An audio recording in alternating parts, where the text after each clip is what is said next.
그러므로 보라, 내가 그를 타일러 거친 들로 데리고 가서 말로 위로하고 거기서 비로소 그의 포도원을 그에게 주고 악을 골짜기로 소망의 문을 삼아주리니 그가 거기서 응대하기를 어렸을 때와 애굽 땅에서 올라오던 날과 같이 하리라. 그날에 내가 나를 내 남편이라 일컫고 다시는 내 바알이라 일컫지 아니하리라. 내가 바알들의 이름을 그의 입에서 제거하여 다시는 그 이름을 기억하여 부르는 일이 없게 하리라. 그날에는 내가 그들을 위하여 들짐승과 공중의 새와 땅의 곤충과 더불어 언약을 맺으며 또 이 땅에서 활과 칼을 꺾어 전쟁을 없이 하고 그들로 평안히 눕게 하리라. 내가 네게 장가들어 영원히 살되 공의와 정의와 은총과 긍휼히 여김으로 네게 장가들며 진실함으로 네게 장가들리니 네가 여호와를 알리라. 그날에 내가 응답하리라. 나는 하늘에 응답하고 하늘은 땅에 응답하고 땅은 곡식과 포도주와 기름에 응답하고 또 이것들은 이스라엘에 응답하리라. 내가 나를 위하여 그를 이 땅에 심고 긍휼히 여김을 받지 못하였던 자를 긍휼히 여기며 내 백성 아니었던 자에게 향하여 이르기를 너는 내 백성이라 하리니 그들은 이르기를 주는 내 하나님이시라 하리라. 여호와께서 내게 이르시되 이스라엘 자손이 다른 신을 섬기고 건포도 과자를 즐길지라도 여호와가 그들을 사랑하나니 너는 또 가서 타인의 사랑을 받아 음녀가 된 그 여자를 사랑하라. 하시기로 내가 은 15개와 보리 한 호멜 반으로 나를 위하여 그를 사고 그에게 이르기를 너는 많은 날 동안 나와 함께 지내고 음행하지 말며 다른 남자를 따르지 말라. 나도 내게 그리하리라 하였노라.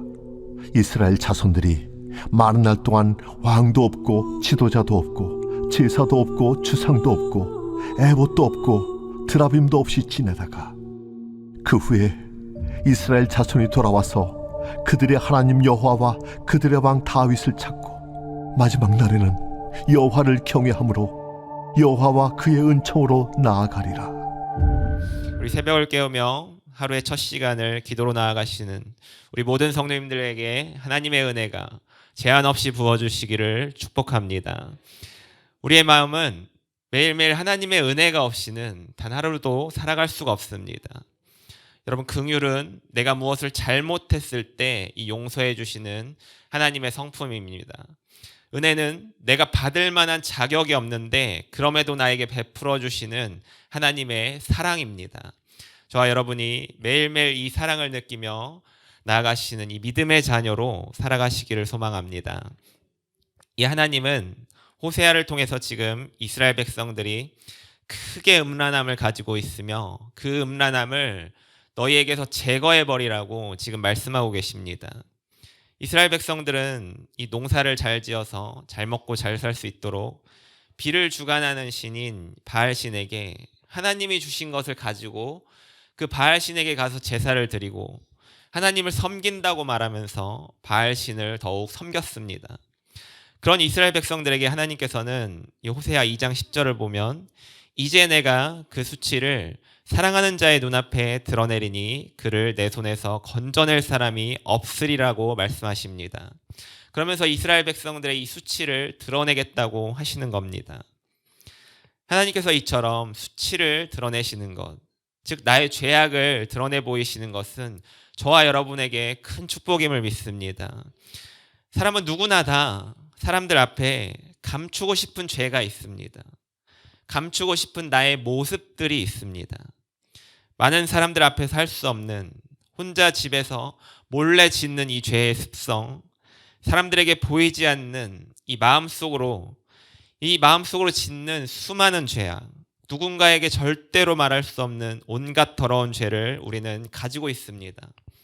그런데 하나님께서 우리에게 주신 이 말씀의 축복 중 하나는 나를 거울로 비추듯 내 안에 있는 모든 죄악을 눈앞에 밝히 드러내 보이신다는 겁니다. 이 가면을 쓴 사람들이 깨지는 순간은 바로 자신의 죄가 눈앞에 드러나는 때입니다. 하나님께서 그 죄를 밝히 보여주실 때입니다. 내가 깨끗한 줄만 알았는데 그렇게 세상에 그 어떤 것보다 시커멓고 말할 수 없는 악취가 나고 뭐라 표현할 수 없는 나의 죄를 마주할 때 나의 입에서 그 어떤 말도 나오지 않고 하나님 잘못했습니다. 하나님 잘못했습니다라는 이 회개의 말밖에 나올 수가 없게 됩니다. 하나님은 또 이렇게 말씀하십니다. 호세아 2장 13절 바알들을 섬긴 시일대로 내가 그에게 벌을 주리라. 내 안에 죄가 있다면 여러분 이미 하나님을 만날 수가 없기 때문에 벌을 받고 있는 중입니다. 그렇게 이와 같은 죄악을 내 마음속에 품고 있다는 것을 하루빨리 우리가 깨닫고 회개의 자리로 불러주시는 것. 이것이 바로 하나님의 은혜입니다. 하나님께서 내가 회개한 죄에 대해서는 더 이상 기억하지 않으십니다. 내가 회개한 죄를 덜 회개한 것 같아서 다시 하나님 앞에 가져가서 고백하면 하나님께서는 그 죄가 기억나지 않는다고 말씀하시는 분입니다. 이것이 바로 하나님의 전능성입니다. 나는 잊고 싶은 것을 잊을 수가 없지만 하나님께서는 이렇게 선택적으로 잊을 수 있으신 분입니다. 이와 같은 회개로 하나님 앞에 나아갈 때 하나님께서는 다시 우리에 대한 사랑을 부어주십니다. 본문 14절을 보시면 그러므로 보라 내가 그를 타일러 거친 들로 데리고 가서 말로 위로하고. 여기서 거친들은 광야를 의미합니다. 하나님께서 광야로 나를 데리고 가서 그 광야에서 말씀을 통해 나의 마음을 위로해 주신다고 하십니다. 많은 분들이 이 광야를 굉장히 좀 좋은 의미로 생각하실 수 있는데 광야는 절대 좋은 곳이 아닙니다.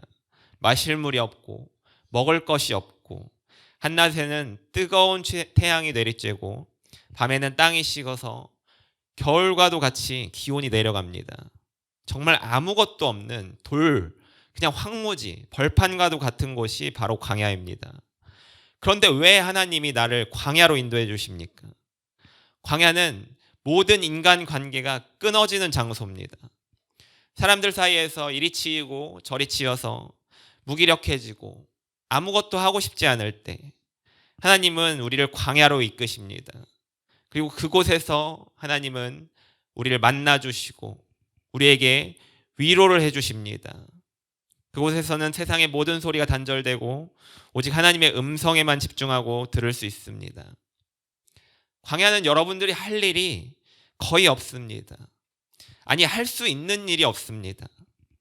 물을 찾으러 여러분들이 아무리 돌아다녀도 물이 없고 먹을 것을 찾아 돌아다녀도 먹을 것이 없습니다. 그저 나의 필요를 채우시는 하나님만을 바라볼 수밖에 없는 일, 그 일 외에는 아무것도 할 수 있는 일이 없게 됩니다. 그저 나를 불쌍히 여겨달라고 기도하는 일밖에 없습니다. 하나님이 여러분을 광야로 인도하시는 것은 하나님의 큰 축복입니다. 왜냐하면 그 광야라는 장소에서 하나님께서 나를 만나 주시겠다라고 말씀하는 것과 동일하기 때문입니다. 또한 하나님께서 나를 광야로 부르시는 이유는 내가 세상에서 의지할 것들을 하나하나 끊어내시기 위함입니다. 인간관계에서 여러분들이 믿을 만한 사람이라고 생각했던 사람, 그 사람에게 배신당하고, 그리고 내가 물질을 믿고 물질을 잘 모아보려고 노력했지만 내 마음처럼 되지 않고 이 물질이 새어나가고 누군가에게 사기당하기도 하고, 더 나아가 나의 권세나 지위를 의지해봤지만 하나님께서 이 모든 것을 끌어내리실 때 우리는 빨리 깨달아야 합니다. 하나님께서 나를 광야로 인도하는 중이라는 것을, 하나님께서 내게 말씀하실 것이 있다라는 것을, 내가 하나님 앞에 기도해야 하는 순간이라는 것을, 하나님의 말씀을 내가 귀로 들어야 할 때임을, 하나님만을 바라보고 하나님의 응답을 통해 다시 새롭게 되어 회복해야 하는 순간임을 말입니다. 본문 15절에 이제 거기서 비로소 그의 포도원을 그에게 주고 악을 골짜기로 소망의 문을 삼아 주리니, 이 이스라엘 사람에게 포도는 많은 의미들이 있습니다. 호세아 10장에 보면 이스라엘은 열매 맺는 무성한 포도나무라고 이렇게 이야기하셨고, 요한복음 15장에서 예수님은 자신을 포도나무라고 비유했습니다. 그리고 북이스라엘의 왕이 이 왕인 이 아합이 빼앗고자 한 그 나봇의 포도원이 있습니다. 이 나봇은 왕이 자신의 포도원을 팔라고 했지만 거절할 정도로 자신의 포도원을 지키고 아꼈고 목숨의 위협을 받아도 이 포도원을 지키고자 했습니다. 포도는 이 땅의 풍요로움을 드러내고 그리고 평화와 행복의 상징이기도 합니다. 그런데 창세기 9장 20절에 보면 노아가 농사를 시작하여 포도나무를 심었더니라고 나옵니다. 그 노아가 포도주를 마시고 여러분 어떻게 되었습니까? 취해서 다 벗었는데 가나안의 아버지 함이 그 벗은 모습을 보고 형제들에게 말한 것 때문에 함은 저주를 받게 됩니다. 포도주가 저주의 빌미가 되어버린 것입니다. 그런 저주를 받은 가나안 민족은 끊임없이 이스라엘의 발목을 잡는 존재가 됩니다. 여러분, 노아의 홍수가 왜 일어났습니까? 하나님께서 그 모든 죄악을 씻어내기 위해서 그 노아의 홍수가 일어났습니다.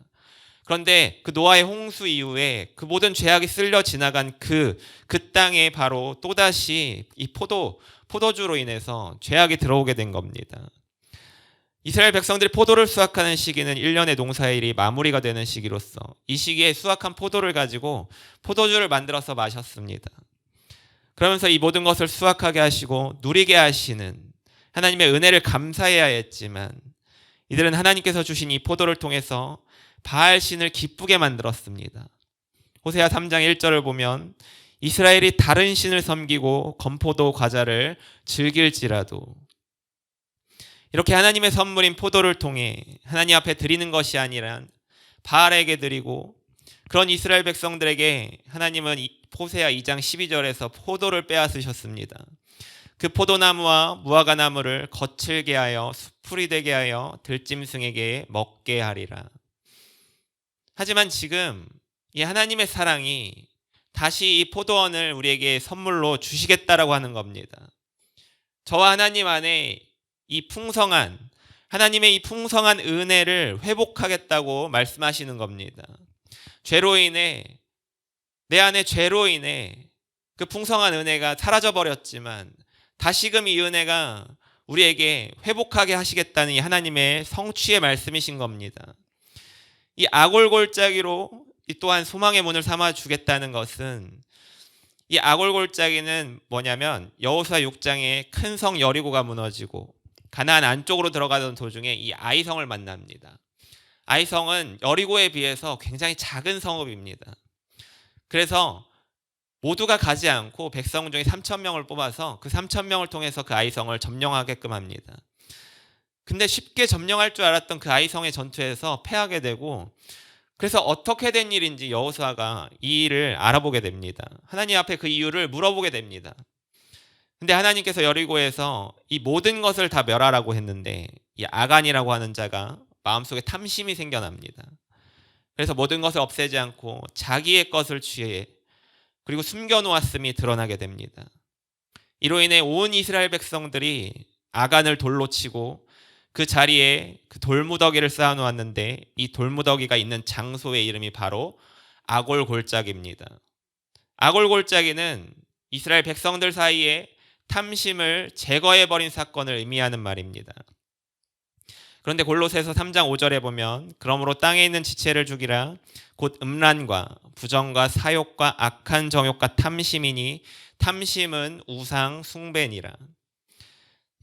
이스라엘 백성들이 탐심, 즉 농사를 잘 지어서 잘 먹고 잘 살아야 하는데 그러면 비가 필요하고 비를 내려주게 하는 신이 바알 신이라더라. 그러면 바알도 섬겨서 농사를 잘 짓고 풍요를 누리겠다라는 물질에 대한 탐심이 우상 숭배까지 이어지게 되어 겁니다. 그런데 아골골짜기와 같이 나의 마음속에 이 탐심을 제거하여 버릴 때 이를 통해 나에게 소망의 문으로 나오겠다고 하십니다. 여러분, 소망의 문이 무엇입니까? 바로 예수님입니다. 예수님을 통과해서 하나님 앞으로 나오게 해주시겠다라는 약속입니다. 본문 15절 후반절에는 그가 거기서 응대하기를 어렸을 때와 애굽 땅에서 올라오던 날과 같이 하리라. 애굽 땅에서 올라오던 날이 어떤 날입니까? 구원의 날입니다. 그 애굽의 400년 동안의 종살이에서 해방되는 날이었습니다. 우리가 예수님을 통해서 그 죄에 내 안에 있는 그 죄의 역사에서 해방되는 소망의 문으로 들어가게 되는 날입니다. 여러분들의 마음에 그 우상 숭배의 마음을 제거하여 버릴 때 하나님께서는 우리의 완전한 소망 되신 예수님을 통해서 하나님께로 나오게 하겠다고 지금 저와 여러분에게 말씀하고 계신 것입니다. 저는 우리 성도님들께서 육적인 풍요함이 아니라 영적인 풍요함을 채우시기를 축복합니다. 영적인 풍요함이 여러분 채워지게 되면 자연스럽게 물질의 풍요로움도 찾아옵니다. 이 의미는 실제적으로 나의 물질이 절대량이 늘어날 수도 있지만 영적으로 내 마음이 하나님으로 풍성하게 채워지게 되어 내가 가진 것에 대한 감사가 그리고 그 감사의 마음이 차고 넘치는 마음으로 바뀌게 됨을 의미합니다. 내가 가진 것은 그대로이더라도 이전에 불평과 불만으로 가득 찼던 나의 입술이었지만 하나님께서 나의 마음속에 가득 채워지게 될 때 나의 입술이 바뀌고 감사와 기쁨 그리고 행복으로 채워지게 되므로 내 마음속이 풍성히 그리고 충만하게 채워지게 되는 것입니다. 우리 성도님들의 삶 가운데 이 물질의 풍요함을 누리시며 이 물질을 통해서 마음껏 하나님 일을 하시며 그 하나님의 일을 통해서 하나님의 영광을 드러내시며 또한 여러분의 삶 가운데 부족함이 없이 채우시는 그 하나님의 은혜를 경험하시기를 정말 진심을 다해 축복합니다. 정말 우리 큐티 질문 첫 번째 하도록 하겠습니다. 나의 입에서 제거하여 다시는 부르지 말아야 할 이 우상의 이름은 무엇입니까? 나의 시선을 하나님께로 향하지 못하게 하는 모든 것이 여러분 우상입니다. 여러분 삶 속에 이 우상을 제거하시며 하나님 한 분만으로 만족하시는 모든 성도님들 되시기를 축복합니다. 기도하겠습니다.